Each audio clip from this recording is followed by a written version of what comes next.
Hello, good morning সবাইকে। সবাই কেমন আছেন? আশা করবো সবাই অনেক বেশি ভালো আছেন, আমিও ভালো আছি। Welcome back to my another vlog. আপনাদের আরও একটি নতুন ভ্লগে স্বাগতম জানাচ্ছি। আমি মৃত্তিকা ফ্রম মৃত্তিকাস হ্যাভেন।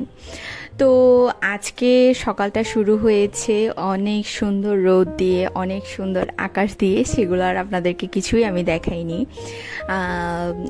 এখানে হচ্ছে প্রথমে ঘুম থেকে উঠে আমি আগে রোদ দেখছিলাম, মানে এত সুন্দর রোদ উঠেছে। আমার এত ছোট ছোট জিনিসগুলোকে এত বড় বড় ব্লেসিংস মনে হয়, যেটা আপনাদের সাথে আমি না বলে পারলামই না। মানে এই উইন্টারে অ্যাটলিস্ট এত সুন্দর রোদ আসা, এত সুন্দর রোদটাকে এনজয় করা, বা উইন্টারে আসলে একটা স্যাঁতস্যাঁতে পরিবেশ হয়ে থাকে। তো এটা একটা ব্লেসিংস, যে এটা আসলে একটা ব্লেসিংস যে ঘরের মধ্যে এত পর্যাপ্ত পরিমাণে রোদ আসে। তো অনেক ভালো রোদ এনজয় করলাম আমরা সবাই। তো সকালবেলা আজকে আমি তাড়াতাড়ি উঠেছি, তো রুটিনটা একটু চেঞ্জ করলাম। পড়াশোনার দিকে একটু বেশি মানে টাইমটা স্পেন্ড করতে চাচ্ছি, সেজন্য সকালবেলা উঠে আগে পড়তে বসেছি। ব্লগিংয়ের জন্য কিছুই শ্যুট করিনি, কিছুই করিনি, ত্রিবেরও কোনো কেয়ার করিনি। মাই সব কিছু করেছে। তো মাই চা বানিয়েছে সকালবেলা। আমরা মোস্ট অফ দ্য টাইম রুটি, পরোটা বা চা বিস্কিট এগুলোই খেয়ে থাকি। তো আমি চা বিস্কিটটাই বেশিরভাগ সময় খাই, কারণ পরোটায় তো তেল থাকে। পরোটাও বেশিরভাগ সময় খেয়ে থাকি, তো মাঝে মাঝে আবার স্কিপও করি। তো এই আর কি। তো আবার দেখলাম যে বললাম সেদিন আপনাদেরকে যে আমার ওয়েটটা মনে হচ্ছে যে গেইন হচ্ছে, তো সেই জন্য আমি গত কয়েকদিন ধরে আবার হচ্ছে একদম স্কিপ করছি, মানে এই পরোটাটা আর চিনি ছাড়া চা আর টোস্ট খাচ্ছি। তো সকালবেলা এগুলোই খাই। যদি গ্যাস্ট্রিকের কোনো প্রবলেম আপনাদের না থাকে মনে করেন, তাহলে এগুলো খেতে পারেন ইজিলি। ও আচ্ছা, এগুলো খাওয়ার আগে আবার ঘুম থেকে উঠে ফ্রেশ ট্রেশ হয়ে আমি চিয়া সিডস খাই, যেটা আমি আগের রাতে ভিজিয়ে রাখি।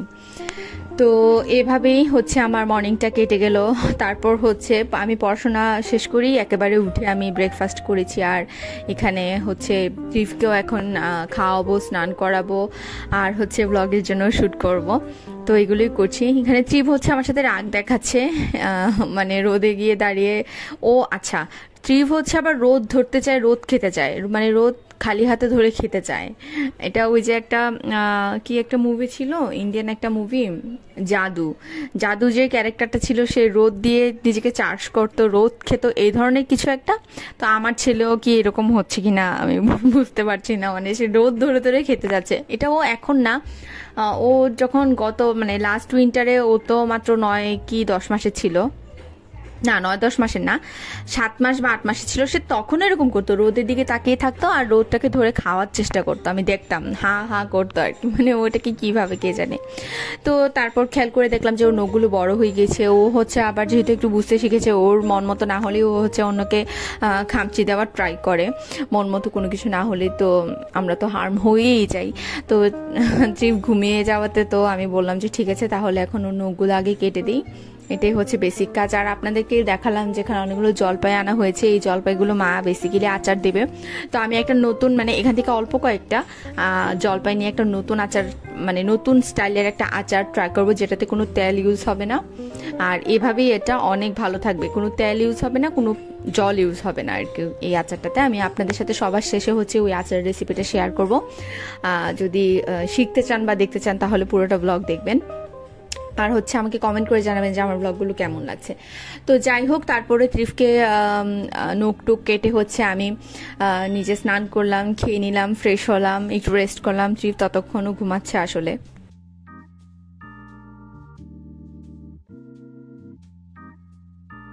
এরপর আমি বেরিয়ে গেলাম হচ্ছে একটু, আমি পার্লারে গিয়েছি, বাসার পাশেই একটা, মানে ছোটোখাটো একটা পার্লারে গিয়েছি এখানে জাস্ট আইব্রো করার জন্য, কারণ আমি আইব্রো ছাড়া আর কিছু করিও না তেমন। তো আমার বোন হচ্ছে বসে বসে আবার একটু একটু ক্লিপ নিল আর কি। আইব্রো করছি আমি। তো আইব্রোটা করে নিয়েছি, তার কারণ একটা প্রোগ্রাম আছে সামনে, এখনও জানি না অ্যাটেন্ড করবো কিনা, কিন্তু তারপরে করে নিয়েছি, কারণ আইব্রোটা করা থাকলে নিজের কাছেও দেখতে ভালো লাগে, একটু ক্লিন লাগে ফেসটা। এই তো। আর হচ্ছে তারপর সেখান থেকে বেরিয়ে একটা স্টুডিওতে গিয়েছি আমি। এটা হচ্ছে একটা ভেতরের রাস্তা। তো ভাবলাম যে একটু ভেতরের গলিটা ফাঁকা থাকে, এই গলিটা দিয়ে, মেন রুটে দিয়ে না যেয়ে এই গলিটা দিয়ে বেরিয়ে যাই, স্টুডিওতে যাব। কারণ কয়েকদিন আগে আপনারা দেখতে পেয়েছেন যে আমি ত্রিবের সুপারম্যানের কিছু পিকচার শ্যুট করেছি আর কি, ফোনেই নর্মালি। তো সেগুলোই হচ্ছে প্রিন্ট আউট করার জন্য আমি দিব আজকে। তো তারপর পরে যেদিন ডেলিভারি দেবে সেদিন তো নিয়ে আসবে। আর দেখেন একটা পুকুর, এখানে পুকুরটা দেখা যায় সেজন্য, কারণ আজকাল তো খুব বেশি একটা দেখা যায় না শহরের পুকুর। এটাও কোন দিন আবার ভোর ফেলবে দেখা যাবে, কারণ আমাদের পাড়াতে হচ্ছে আমি জন্মের পরে দেখেছি দুইটা পুকুর ছিল, অনেক বড় বড় সাইজের। আর হচ্ছে এটা চারপাশে হচ্ছে কলেজের স্টুডেন্টরা, মানে আমি তো তখন ছোট ছিলাম, কলেজের স্টুডেন্টরা দেখতাম যে বসে বসে আড্ডা দিত এখানে। আমরা যেহেতু একেবারে মেইন এরিয়াতে আছি, ঝাউতলা এরিয়াতে, সো এখানে অনেক অনেক হচ্ছে লেকচারার প্রফেসররা এইসব সাইডে বেশি থাকতো আর কি। তো কলেজের স্টুডেন্টরা মোস্ট অফ দ্য টাইম পড়তে আসতো, এখানে বসে আড্ডা দিত। আমাদের বাসাতেই একজন ছিলেন ইস্পাহানি কলেজের একজন প্রফেসর, লেকচারার ছিলেন। তো উনিও পড়াতেন। আমাদের বাসায় একসময় অনেক স্টুডেন্টদের ঢল ছিল, মানে 24 ঘন্টায় গেট খোলা থাকতো। আসলে আমরা সেফটি মেনটেন করতে বেশি পছন্দ করি, সেজন্য গেটটা লাগিয়েই রাখি মোস্ট অফ দ্য টাইম। তো এটা জাস্ট প্রসঙ্গ আসলো বলে এই কথাটা বললাম, যে এত স্টুডেন্ট ছিল, সবাই বসে আড্ডা দিত, সুন্দর গাছ ছিল। এখন সেসব কিছুই নেই, মানে যুগের সাথে তাল মিলিয়ে সবাই হচ্ছে প্রফিটের চিন্তা করেই পুকুর ভরে ফেলে। তো এই আর কি। আর তারপর হচ্ছে আমার ছবিগুলো অর্ডারও হচ্ছে দেওয়া হয়ে গেল, অল্প কয়েকটা ছবি, কারণ বেশি ছবি তেমন জমেনি, জাস্ট ওর ছবিগুলোই ছিল, 17-18টার মতো হবে ছবি।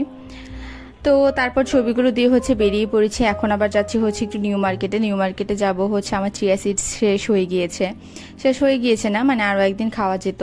তো আমি হচ্ছে ওটাই ভাবলাম যে নিয়ে আসি গিয়ে, ওইটা আমার আগে বেশি দরকার। কারণ চিয়া সিডসটা আমার এত বেশি মানে আমার স্কিনের জন্য বলেন বা যেটাই বলেন, এত বেশি আমি উপকার পেয়েছি যেটা বলার মতো না। অনেক ভালো উপকার পেয়েছি। আমার লাস্ট 3 মাস আগের ব্লগগুলো দেখবেন যে আমার ফেসে এত পরিমাণের স্পট ছিল, মানে হঠাৎ করেই আমার এত বেশি মানে পিম্পল হচ্ছিল, একদম বড় বড় হয়ে কালো কালো লাল লাল দাগ পড়ে গিয়েছিল।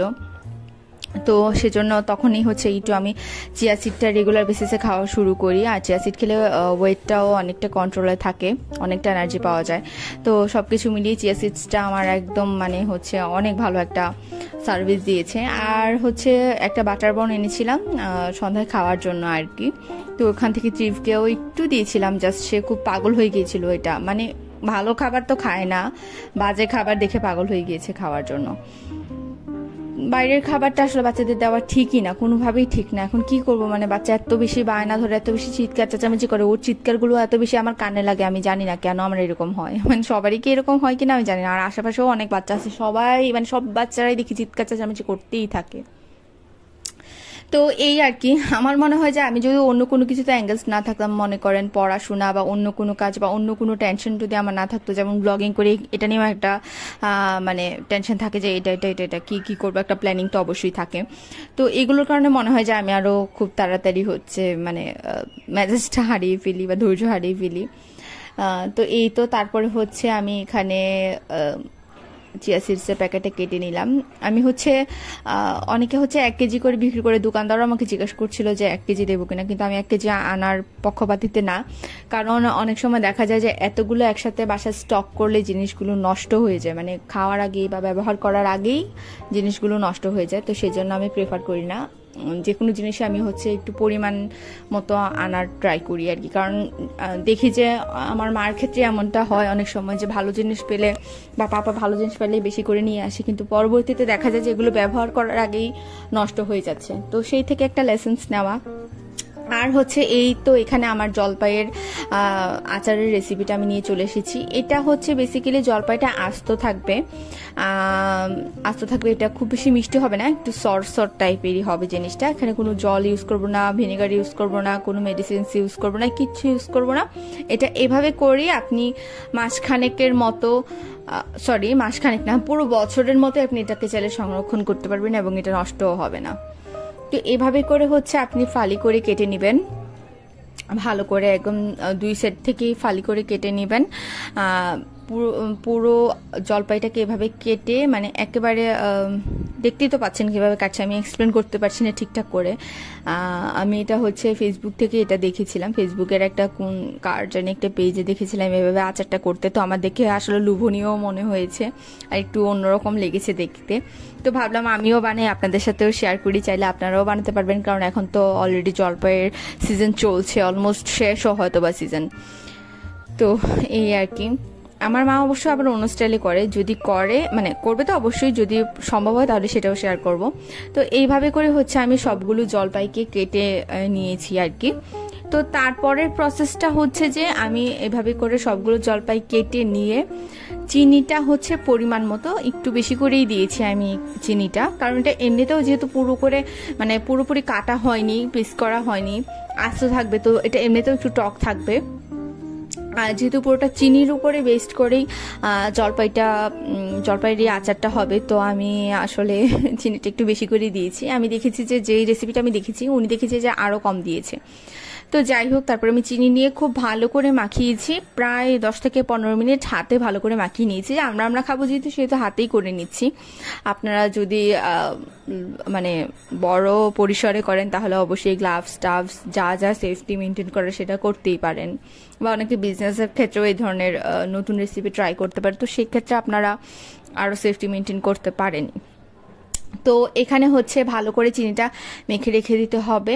চিনিটা মাখতে মাখতেই দেখবেন যে এটা থেকে জলপাই থেকে জল ছাড়া শুরু হয়ে গেছে, মানে জলপাইয়ের যে একটা নিজস্ব জল থাকে সেটা ছেড়ে দিচ্ছে আর কি। তো এইভাবে মেখে আমি প্রায় 2 ঘন্টার মতো রেখে দিয়েছিলাম। 2 ঘন্টার পরে দেখেন, এই যে দেখেন বেশ অনেকটা হচ্ছে জল বেরিয়েছে এটা থেকে। আরও কিছুক্ষণ যদি এটা রেখে দেওয়া যায় তাহলে আরও বের হবে। তো চাইলে আপনারা ওভারনাইটও করতে পারেন, মেখে রেখে দিলেন, পরের দিন সকালে করলেন। আমার আসলে অত টাইম নাই বা অত ধৈর্য নাই যে আমি সারা রাতের জন্য রেখে দিয়ে আবার পরের দিন করব। আমার যেটা মানে এখন করতে হবে, মানে এখন এটা হচ্ছে মাথায় একটা হেডেক চলছে, যেটা আমাকে এখনই ট্রাই করে দেখে ফেলতে হবে আর কি। তো সেই জন্য আমি হচ্ছে 2 ঘন্টার মতো করে তারপর রেখে দিয়েছিলাম। তো তারপর হচ্ছে আমি আগে একটা চালতার আচার আপনাদের সাথে শেয়ার করেছিলাম, তখন আমি সেটার জন্য একটা মশলা বানিয়ে গুঁড়া করে রেখে দিয়েছিলাম। এটা হচ্ছে আমি কেন গুঁড়া করে রেখে দিচ্ছি, কারণ আমি তো কম পরিমাণে চালতাটাও কম পরিমাণে, এখানে জলপাইটাও কম পরিমাণের করে হচ্ছে আচারটা বানাচ্ছি। তো এরকম এক এক সিজনে এক একটা টকের আইটেম থাকেই, তো আমি সেগুলোকে যখন যেটা ইচ্ছে হয় সেগুলোকে অল্প অল্প করেই করি। তো সেজন্য আমি একসাথে মশলাটাকে ভেজে সুন্দর করে গুঁড়া করে রেখে দিই, কারণ যখন যেটা ইচ্ছা হয় তখন সেটা গুঁড়াটা আমি ইউজ করে আচার বানিয়ে নিতে পারি। তো এটা সিম্পল একটা মশলা, এটা কিছুই না। 5 ফোড়নটাকে খোলা মানে 5 ফোড়নটাকে একটা শুকনা প্যানে আর কি ভালো করে টেলে নিয়েছি। ও আচ্ছা, এটার মধ্যে আবার শুকনা মরিচ দিয়েছিলাম। এই জাস্ট এই 2টা আইটেমই দিয়েছি, টেলে ভালো করে তারপর ব্লেন্ডারে করে গুঁড়ো করে নিয়েছি। আর এই আচারটা বেসিক্যালি কোনো জল ইউজ হবে না, তেল ইউজ হবে না। আপনি যেই জলপাইটা মেখে রেখেছিলেন চিনিতে, ঠিক সেইভাবেই হচ্ছে প্যানে দিয়ে দেবেন। সেটা থেকে দেখবেন আরও জল ছাড়ছে, চিনিটাও গলে গিয়েছে। তো তারপরে ভালো করে নেড়ে চেড়ে সিদ্ধ করে নিতে হবে। খুব বেশি নাড়াচাড়া করা যাবে না, মানে একেবারে যে ভর্তা টর্তা হয়ে যাচ্ছে সেরকম হবে না, কিন্তু আবার সুন্দর করে হচ্ছে এটা আস্তে আস্তে করে জাল দিয়ে এটাকে করে নিতে হবে আর কি। এটা নিজে থেকে এটা সিদ্ধ হয়ে যাবে, এটা তেমন ইনপুট দিতে হবে না। মাঝখানে হচ্ছে আবার একটু হলুদের গুঁড়া, একটু মরিচের গুঁড়া দিয়েছি, বিট লবণ দিয়েছি, চাইলে আপনারা নর্মাল লবণও ইউজ করতে পারেন। আর হচ্ছে দিয়েছি এখানে 2টো এলাচ, এখানে এলাচগুলো আস্তই দিয়েছি, এগুলো টেলে নিইনি, অনেকে আবার চাইলে টেলেও দিতে পারেন, ব্লেন্ডারের সাথে একসাথে মশলাটা গুঁড়া করে দিতে পারেন। আমি এখানে আস্ত দিয়েছি। 2টা দারচিনির মানে 2টা দারচিনির টুকরো দিয়েছি, এলাচির টুকরো দিয়েছি, আর তেজপাতা দিয়েছি, ছোট ছোট করে টুকরো করে তেজপাতা দিয়েছি। তো তারপর সবগুলোকে একসাথে ভালো করে নেড়ে চেড়ে উপর থেকে একদম শেষ মুহূর্তে মশলাটা দিয়ে নিয়েছি, আচারের যে মশলাটা ছিল। তারপর হচ্ছে নেড়ে চেড়ে যখন একেবারে মাখা মাখা হয়ে যাবে তখন নামিয়ে নিয়েছি। এভাবে আপনারা সংরক্ষণ করতে পারেন, এটার জন্য আর এক্সট্রা কোনো কিছু করতে হবে না। চাইলে মাঝে মাঝে রোদে দিতে পারেন, আবার চাইলে ফ্রিজেও রাখতে পারেন। তো এই ছিল আজকের আমার ব্লগ, আর এই ছিল আমার আজকের জলপাইয়ের রেসিপি। আমার ব্লগটা কেমন লাগলো অবশ্যই আমাকে কমেন্ট করে জানাবেন, আর আমার নেক্সট ব্লগ দেখার জন্য আপনাদের আমন্ত্রণ রইল। টিল দেন সবাই অনেক বেশি ভালো থাকবেন, সুস্থ থাকবেন, টাটা।